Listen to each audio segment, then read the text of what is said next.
I don't have a formal studio or a system of communication,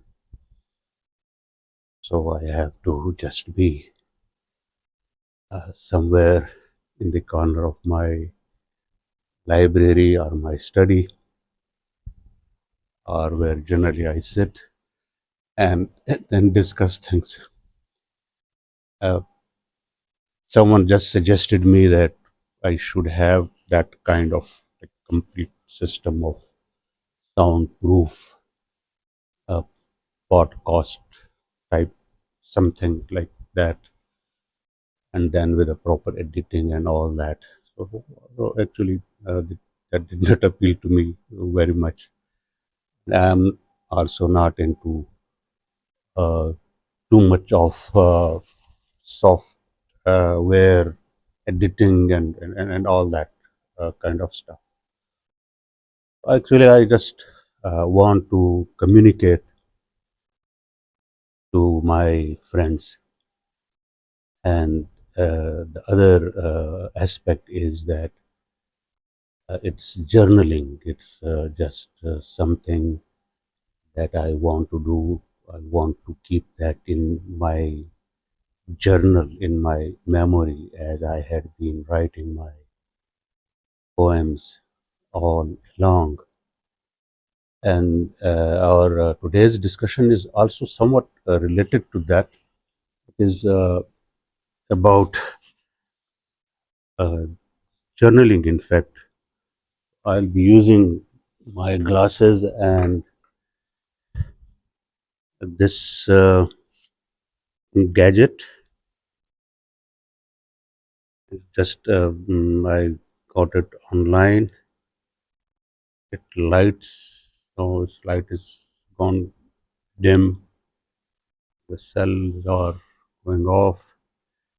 It has got a lens that would just make the font bigger for me to read.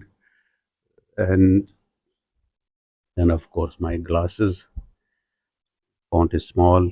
The the statement reads: the somatic and effective contagion and rhetorical economy in contemporary prose. Uh, I had just uh, been reading something, and then there was a statement that came to my mind. The background of the statement is a bit long, but the statement says the only way I can relive my life is to uh,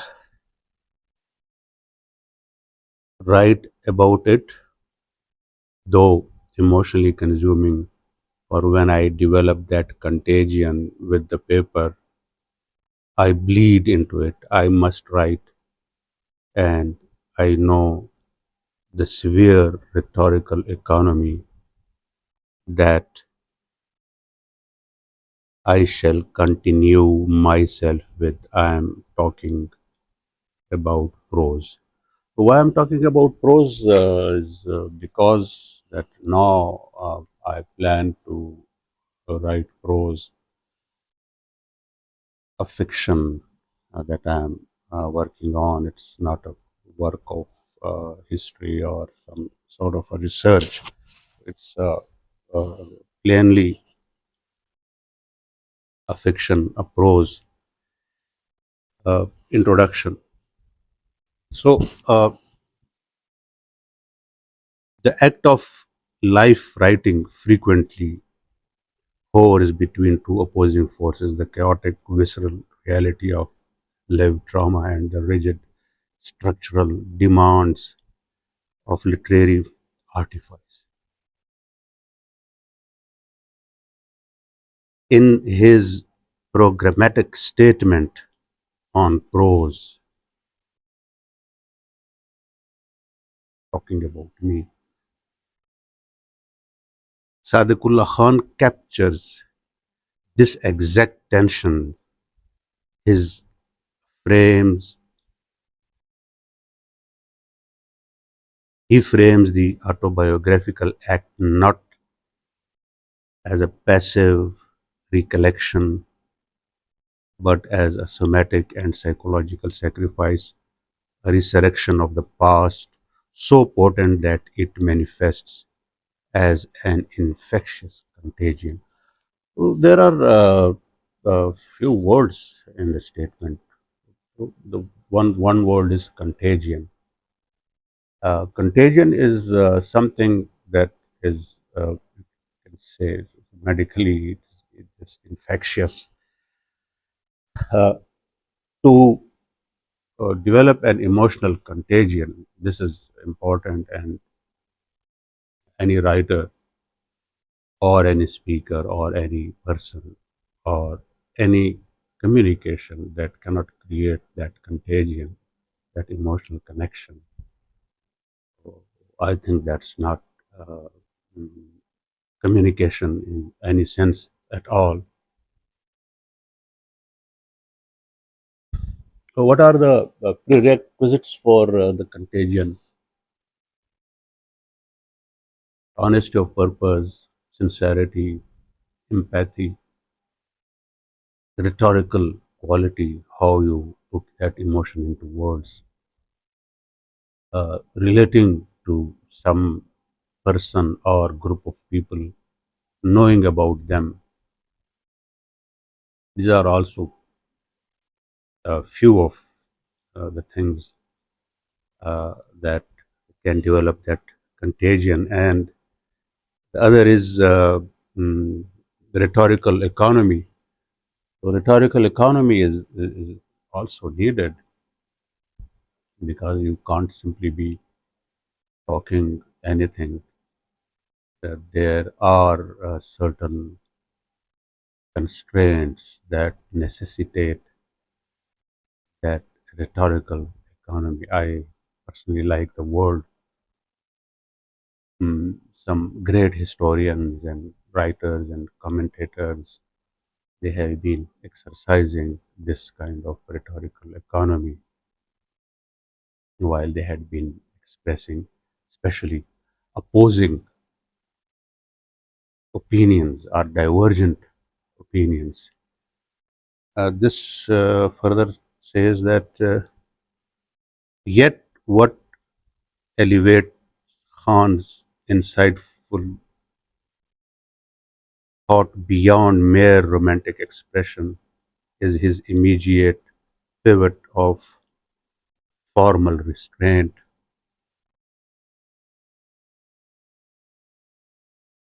The writer who bleeds into the paper cannot simply let the ink run wild.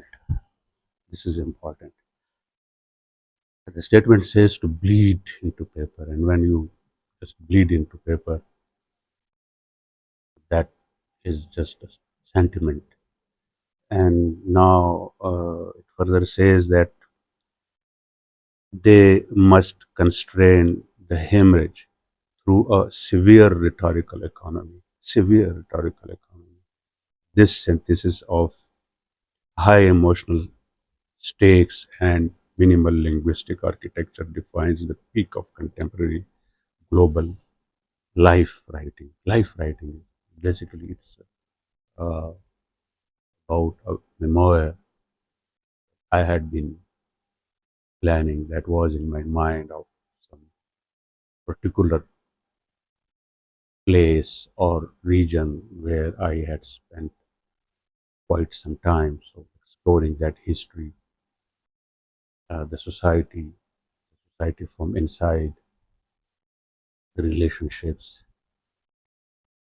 not very much the individual relationships, but the relationships of groups of people, those in power, power structures, common man. The effective materiality of the page. When Khan speaks of developing a contagion with the paper, he challenges the traditional Cartesian division between the thinking mind and the physical medium of expression. Memory is treated as a pathogen, an effective force that torment lies within the psyche until the act of composition reawakens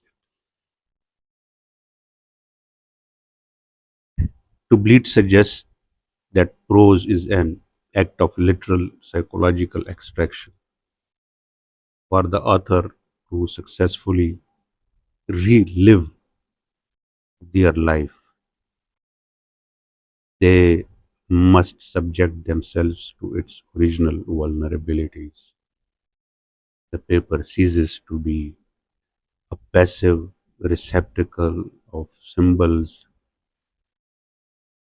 It becomes an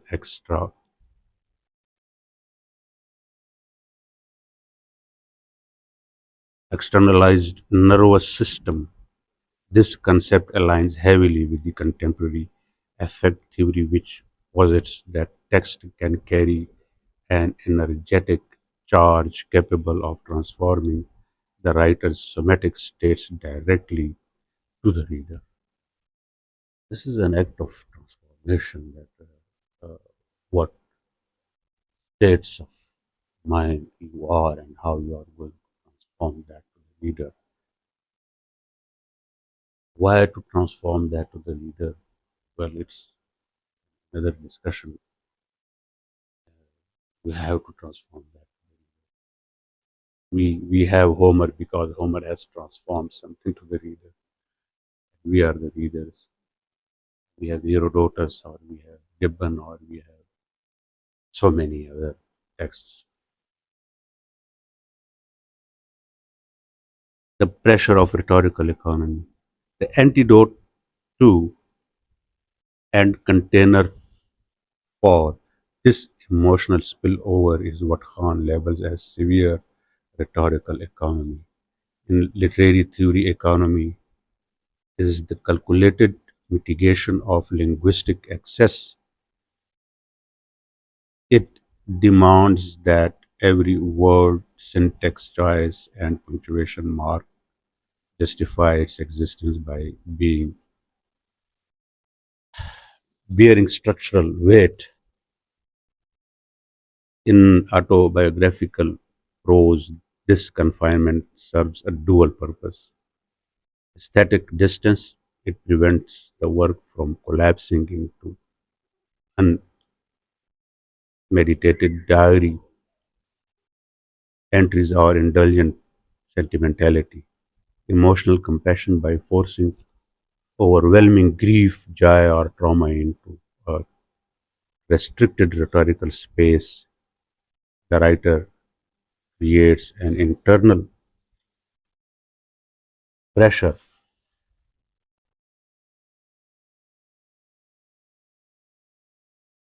The prose becomes sharp and precise because the emotional magnitude is implied through what is left unsaid rather than what is explicitly decorated. Writers may differ here, and me too.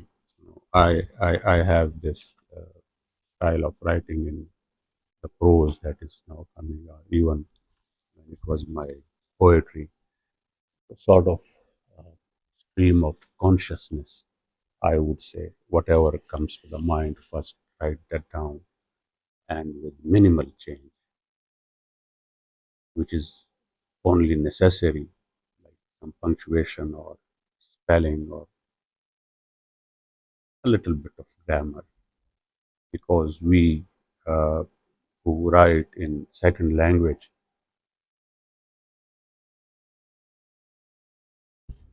would allow ourselves some sort of a different grammar, because if we are structuring our thought or our consciousness strictly to that grammar or grammar of that language, that means that we are restricting our thought as well.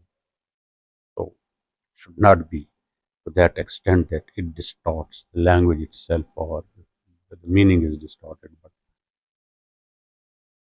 should have its own flavor and accent.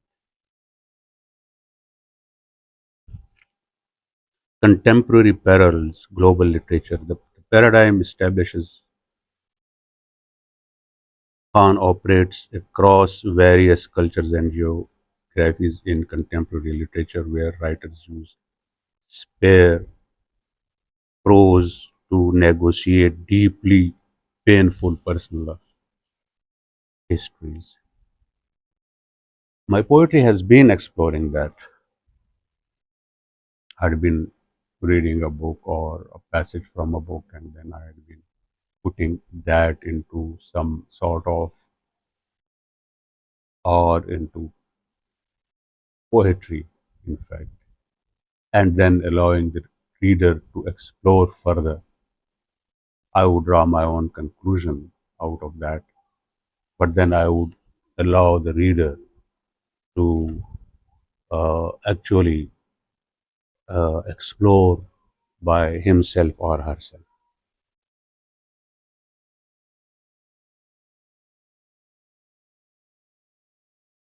Uh, Anna Amos France, the Nobel laureate, utilizes what she terms a great relate flat writing, a style entirely stripped of metaphor, affection, and lyrical coloring. The documenting her illegal some happenings or her mother's decline, a woman's story. Amos relies on a clinical rhetorical economy to handle raw bleeding memories. Ocean Wong, in On Earth We Are Briefly Gorgeous. Wong treats language as an extension of traumatized body. His prose frequently merges somatic imagery, blood, bone, and breath with a high disciplined poetic economy of line, proving that briefness does not sacrifice emotional depth. Herta Müller, Romania, Germany, surviving totalitarian surveillance. Müller writes through an autobiographical emergency. Her prose is notoriously jagged and sparse. Words are handled like dangerous physical objects, embodying Kant's exact notion of a severe protective confinement of language. Conclusion. Sadaqullah Khan's statement serves as a vital manifestation of philosophical prose. It reminds us that profound life writing requires an unreserved vulnerability, a willingness to let the self fracture on to the page. However, it equally highlights that raw emotion alone does not constitute art. It is only when that bleeding vulnerability is channeled through the narrow, unyielding pipeline of rhetorical economy that personal memory transforms into enduring global literature. The brief bibliography, Amos and the Years, translated by Alison Strayer, New York, Seven Stories Press, 2018. Cross Guard, Call of My Strength, Book 1, translated by Don Barley, New York, Archipelago Books, 2012. Mueller, Herta, The Hunger Angel, translated by Filler, Bome, New York, Metropolitan Books, Redstone, Sena, On Memory and Confession, The Rhetoric of Self, Language and Identity in Contemporary Memoir, edited by Thomas Krauser, 45 to 62 London, Routledge 2021. Wong, Ocean on Earth, We are briefly gorgeous New York Penguin Press 2019.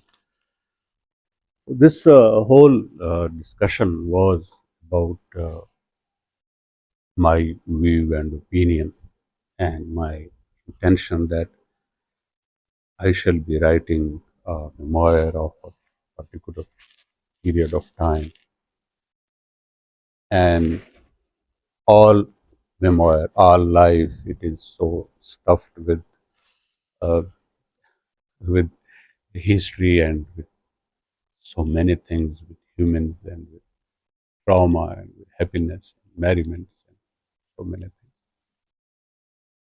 I'll say that is life itself. And now I am writing the work of prose. I now realize that what it means to revisit your past or create an atmosphere where you convey the words or whatever has happened to you. And actually, the purpose is not that you want to write something for people. There comes a time that you want to speak about yourself. You want to justify your own past. You want to somewhat reconcile with it as well. Because if you have spent years and decades, then you reflect upon those. So, with that hindsight and with that kind of understanding, you do have a review of yourself. Uh, there are many things that you think should not have happened or should have happened in a different manner. There are different relationships, life with parents, your life with siblings, your life with children, and the decisions that you think that you have been making, and some of the decisions you might say that could have been otherwise. But then there is that larger concept, and I still say that what I have learned from Rabindranath Tagore is that the best of your intentions are doomed to fail, and you never know. You can go with the faith that those are your good.